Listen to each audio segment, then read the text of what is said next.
You've been exploring real estate here on Ambergris Caye, and you are just uncertain as to where on the island you should be owning. This session is for you. So, this session of our In the Inbox series, question number 125, is from Josh. And Josh asks, which side of Ambergris Caye is more desirable? Which side of Ambergris Caye is more desirable? And I'm here to tell you there is no wrong or right answer. It is simply up to you. And we have clients who prefer the east side. We have clients who prefer the west side. And so what I'm going to do is talk to you about a few of the differences. And then obviously when you come down here in person and you're able to experience it, you'll probably get a better feel of which side of the island is right for you. So let's dig deeper. Ambergris Caye, the island that you see here on the screen, is about 26, 27 miles long. And one of the big reasons why this island has become as popular as it has is because of the proximity to the reef. This is the largest living reef in the world. As you can see here on the map on the left-hand side, there's the dark blue, there's a white line going down, and then there's a lighter, more of an azure blue. And this is the reef. The reef is so incredibly close to the coast of Ambergris Caye. And on the right-hand side, you can see some really popular dive spots. All of those red dots are popular dive spots right off of the coast of the island here. Once you go past the reef, then you get into the deep sea. That's where you do a lot of the deep sea fishing. But a lot of folks come down to dive, snorkel, and of course, fish the reef and the surrounding areas. So with that being said, the town really started around San Pedro. So San Pedro was the area that was starting to get developed first. And this was a handful of families that came to the island. It was a small fishing village way back when, and then has since grown to what it is today. But what you'll see when you come to Ambergris Caye is that the road actually continues down to all the way to the southern tip of the island, and electricity actually goes all the way to the southern tip of the island. And that was because it was projected that the south side of Ambergris Caye was going to grow first. And that big reason is because of the fact that there was no bridge here to cross to the north side. Now, today there's 2 lanes of bridges, but it used to just be 1 lane. And before that, it was a crank bridge. And before that, there was nothing. So the civilization really started here, and then it continued going to the south side of Ambergris Caye. Once that bridge went in, the crank bridge went in, then we started to see more pop up here. When that real bridge went in, the 1 lane, we started to see more. Once the road got paved going up to about Oceans 23 and Las Terrazas, then we saw even more going up north. But we're starting to see that trajectory now of a lot more happening on the north side of Ambergris Caye than ever before. But with that being said, you can see on the right-hand side, all of those little dots is exactly where the dive sites are. And then on the west side, this is actually the Bay of Chetumal Bay. Whereas over on the right-hand side, this is considered the Caribbean. So there's completely different views, different feels to either side of the island. So let's talk a little bit more about the west side versus the east side. So first and foremost, on the west side, you have the shallow, pristine turquoise waters where you're able to go from Secret Beach, walk right out, wade right out to Blackador Caye. The water goes out to like your waist, we'll say. Blackador Caye is the island owned by Leonardo DiCaprio. Well, yeah, it's a little bit of a distance to walk it, but you get what I'm saying. It's shallow. It's like bathwater over there. You have a handful of restaurants around Secret Beach that have in water dining, so you're really able to enjoy the water on this side. On the east side, the water is varying shades of blue because the reef is right here. You have light blue going out to the reef, and then you have a really deep, deep blue. And then in between, you have so many different shades. And what a lot of people like about the east side is the fact that the reef is right there. So you're within a 5-minute proximity from being on the coast there in the water. In addition to that, on the west side, there's no sargassum. On the east side, there is indeed a sargassum season. So if you haven't heard of sargassum, just consider it like a seaweed. It has gotten worse over this last year. I'd say worse compared to any other years previously that we've seen it. It started around April. Hopefully it'll be done by about October, but it's completely in the hands of Mother Nature. Now, like I said, we haven't had it this bad ever before. There are certain protocols now that are being taken, prevention now that San Pedro Town Council is realizing that needs to be done in order to stop the sargassum from coming to the shore. So when you get to the island and there's that little sulfur smell in the air, that is the sargassum that's decomposing on the beaches. And when it's decomposing, that's when it has the smell. So the goal is to catch it before it gets to the shore so that we don't continue to have the smell there. but this is very new. It's not just happening here in Belize or on Ambergris Caye. It's actually happening all throughout the Caribbean. Mexico, I know, is getting hit pretty hard, parts of Florida, and then going into the Gulf Coast too. So as there's more education about sargassum and the prevention, then I'm sure we're going to start to see that here. But in the meantime, once the sargassum is collected, it typically is used for fill. So you'll see a lot of loads of it get picked up and then dumped places where maybe there's land that needs fill. Once it's decomposed, then it turns into like a white sand, more or less. So there is a use for it, but now the goal is just making sure we're capturing it before it hits the island.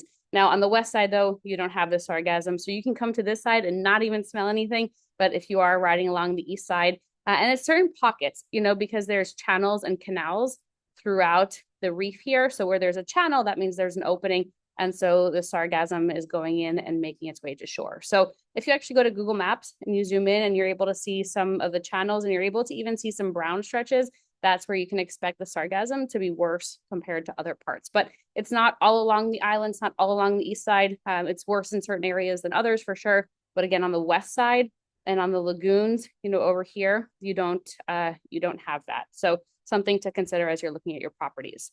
On the west side, you're going to get the sunset. On the east side, you're going to get the sunrise. Now, it depends where on the island you are. If you don't have any obstructions around, you can actually get views of both, and it is just so incredibly spectacular. So you can be a morning person one day, you can be an evening person one day and watching the sunset, but that would be the benefit of being directly on that coast, is having that unobstructed view.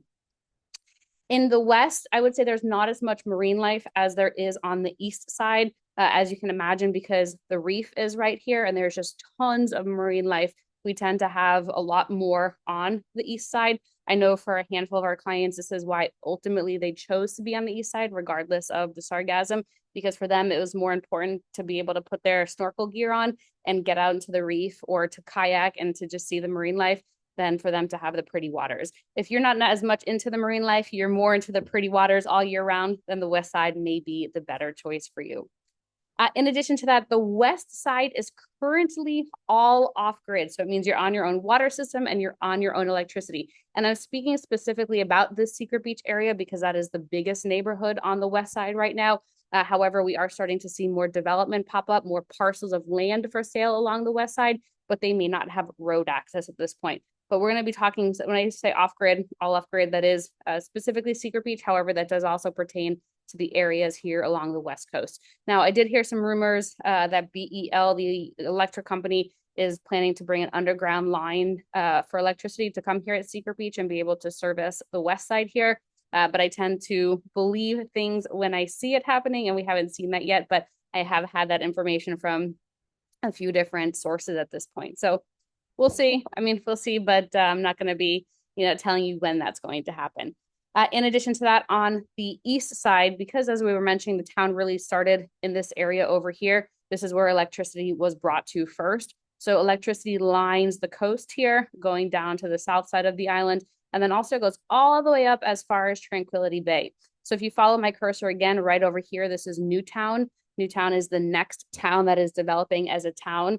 The government already has land allocated there for a hospital, for a future school. There is already a police station there. There's a school bus that's currently taking the kids that live up in this area down into town where the schools currently are, but there's also electricity here. So that's been the project over the last 2 years, was bringing road access and electricity to this Newtown area. So you do have electricity riding up and down the coast. Now, when it comes to public water stops at the bridge. There are a few private homes and a couple of resorts like Watermark and Styles that ran a private water line to their facility specifically to be on public water, but it's not something that's standard as you're going across the bridge. So if you're going across the bridge, just anticipate to be on your own water system, rainwater catchment typically.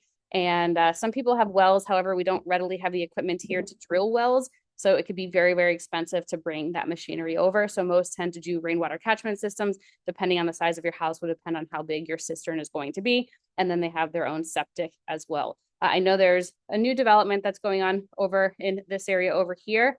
This is on the west side. So again, the west side is all completely off grid. However, this specific development, it's about 238 acres. They are going to be putting in a central wastewater management system and a potable water system specifically for their development. So they're going to be a bit of an outlier for the west side. In addition to that, there is road access to a small area along the coast. So again, coming back to Secret Beach, you can see here just a little outlines of where the roads currently are. There's still a lot more roads within Secret Beach that need to get built up, but this is really a small stretch of the West Coast that actually has road access. Whereas when you go to the east side, the road continues up here. You can actually drive up to Rocky Point by golf cart. I kind of hesitate to say it's a road. A lot of it's beach road, or it's definitely not graded all the way up. It's going to be potholy. It's going to take time. It takes about an hour and a half, hour, 45 minutes to go from town to Tranquility Bay up here, which as you can see, it's about 14 miles, 13 and a half miles. But you're going on golf cart and you're going on a pretty potholy road. So just bear that in mind, but you do actually have that road. So when you're looking at the coast over here on the east side, these properties all do have road access in order to get there. So if you wanted to build, for example, you are certainly able to do so by road, get the materials there by road. Whereas if you're building on the west coast over here, you're going to have to barge materials in. So just some things to be considering as you're going through the west versus the east. I would say a lot also depends on what your timeline looks like. You know, if you're willing to hold on for a little bit, if you're not in a rush to build right away, let's say you want a land bank, you want to pick up property now while it's, you know, affordable, we'll say, compared to what it could be in 10 years from now, then, you know, you may be willing to wait a little bit longer and purchase a property that doesn't have road access yet. So those sort of things are obviously up to you, and do share that with us when you reach out so we know really where to look.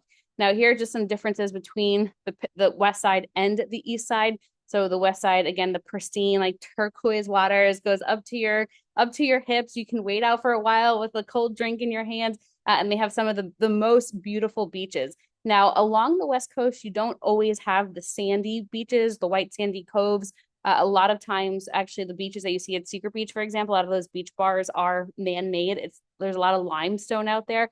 So in order for them to get the sand, they needed to import sand from the mainland, which is kind of ironic to say, but that's how they created their beaches there. On the east side, this picture on the top right is from Rocky Point, or a little bit before Rocky Point in Los Robles, which is about 14 miles north. You do have that white sandy beach there, and you have, you know, like the quintessential look of what you would expect a beach in Belize to look like. You have the palm trees, you have the greenery, you have the landscaping there. However, this area does get hit by the sargassum. So you can see a picture of the sargassum here. This was at one of its worst. This was in town over in the Boca del Rio area.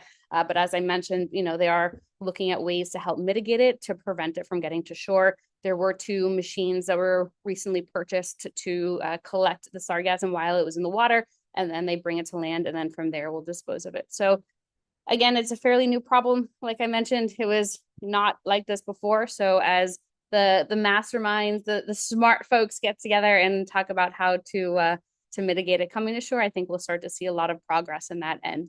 But again, east side, because this is also where San Pedro town really started. This is where we have the restaurants, we have the nightlife, we have the souvenir shops, we have Front Street, Middle Street, Back Street. We have the iconic, colorful places, the charming Caribbean places here, whereas the west side is really just starting to take shape. You know, when Secret Beach, let me go back a second, but when Secret Beach really started, you know, they started selling parcels here 15, 20 years ago. There was no road access there. They had a pier, one pier. They would bring people up by boat and say, yeah, you left somewhere, you know, somewhere over here. Now, obviously, infrastructure has gone in over the last 15 years. Real estate prices there have gone up. They continue to remain off grid. However, there is a possibility that it will be connected to the electricity at some point. Now, with that being said, let's just look at a couple of examples of waterfront property on the West Coast compared to the East Coast. So this is West Coast land. This is a 70 by 140, so about a quarter of an acre. This property is already sold. There is very, very limited inventory on the west side with road access. So Secret Beach is really the only area that you can access right now with road. And so if you're looking for waterfront property with road access on the west side, it's very difficult to do so. So prices are going to be high. This property sold for about $600,000, is listed at $600,000. Again, a quarter of an acre, a very good sized property, right? And it looks like pretty solid ground also, which is not always common on waterfront property. Sometimes you are going to have to fill, especially on the west side. It's more common on the west side to have to fill than it is on the east side, but very limited inventory again. So prices are going to be jacked up. Now, if you are looking for that waterfront property, but you don't necessarily want to spend $600,000, $700,000 on a piece of land, then I'd recommend looking at a property like Turquoise Seas. Turquoise Seas is the only condo community in the Secret Beach area. It's only 6 units, 3 floors, 2 units per floor. The condos here start at $249,000. And so if you're interested in that, reach out to us. We can give you all the details. But it's a great way to be able to enjoy that sargassum-free water without having to spend a tremendous amount on just the land. You can always email us there, info@lunarealtybelize.com, if you'd like more information about this property, or even if there's another property, whether it is just land or something that you see that you'd like more information on, do feel free to reach out to us. Our goal is to help you find the right property that's right for you. It's not just what's in our inventory. That's why I'm not going to sit here and say, oh, the west side's the best or the east side is absolutely the best, right? It ultimately depends on your goals, your timelines, and what you want to accomplish. All right, let's take a quick look at the east side. So that's that 4 mile stretch from town to the Secret Beach turnoff. It's about 4 miles. That is one of the most coveted areas right now. The first 2 miles are called Tres Cocos. We refer to it as like the Beverly Hills of the island, or Millionaire Row. It's where you have a lot of the nicer single family homes, homes there. Single family homes on the beach right now are going for 2.2, 2.8 million in this area. So this is just a parcel of land about the same size as the one that we just saw at 70 by 140. It's a half a mile north of the bridge. So there's complete road access. It's paved. You have electricity access right here as well. But this lot alone, this is 150, 70 by 150, my apologies. It's going for 735, 735 just for the lot. So you can see lots that are in accessible areas, in desirable areas, have a hefty price tag associated with it. But if you are looking for coastal land and you do want to be on the east side because you want quick access to the reef, then you just have to go a little bit further. And I say a little bit, this one's about 12 miles north. It's the 72 by 280, so bigger than the 2 parcels that we saw before. And this one's going for 279. So again, just for a frame of reference, 12 miles, it's going to take you about an hour from the heart of town, to get to this property by golf cart. If you purchase this property, you probably want to get a side-by-side or a Polaris, or you just simply hold on to it and wait for real estate prices to increase. What's neat about this property, though, is it does have road access. So you don't have to worry about roads coming in at some point. It is already accessible to access this property, and then, of course, build if you want to do that. But this one is a 72 by 280 going for 280. So I just want to go back to the map for a second. I have a lot that I can share with you about the West versus the East, but it really is important, like I mentioned to you, to determine what is important for you and then bring that back to us. I know we had a client who had a really healthy budget of about 500,000, and she wanted to be in that Secret Beach area. She wanted road access, and it was just really hard to find. There are a couple of front row parcels, but they don't have direct road access because there's a second row behind them. So you would need to cut through that second row to get to that front row, or you would need a boat in order to get there. So just reach out to us. We have all that sort of intel, that information that we can share with you, where it may not necessarily be disclosed in a listing text or website. But our goal is, again, to find you the absolute right property for you, whether it is part of our inventory or not. So with that being said, please reach out to us if you are interested in real estate here in Belize. Our team is a total group of professionals and experts who are here to listen to what you want. And in addition to that, we have a handful of resources for you. If purchasing real estate in Belize is new to you, there is a lot of really important information that you do need to know prior to purchasing. And I can talk all day long. I could probably be here for the next few hours and talk to you all about Belize real estate, but we've broken it down for you in different sessions through our In the Inbox series. But you can always email us directly, and we can send you any topic that is of interest to you. All right, folks. And I have a lot more resources, so I'll put in the description below the link to access those resources. So make sure you're looking in the description. In addition to that, if you're new to the channel and you're liking what you're hearing, please make sure you like and subscribe. And then in the comment section below, let me know what else you'd like to hear about. We tried to do these series weekly as questions are coming in. You've had the question, I can tell you you're probably not alone, and we want to make sure it's all getting answered for you. All right, folks, once again, thank you. Have a fantastic day, evening, nighttime, depending where in the world you are. And I look forward to seeing you here in Belize. Bye, everyone.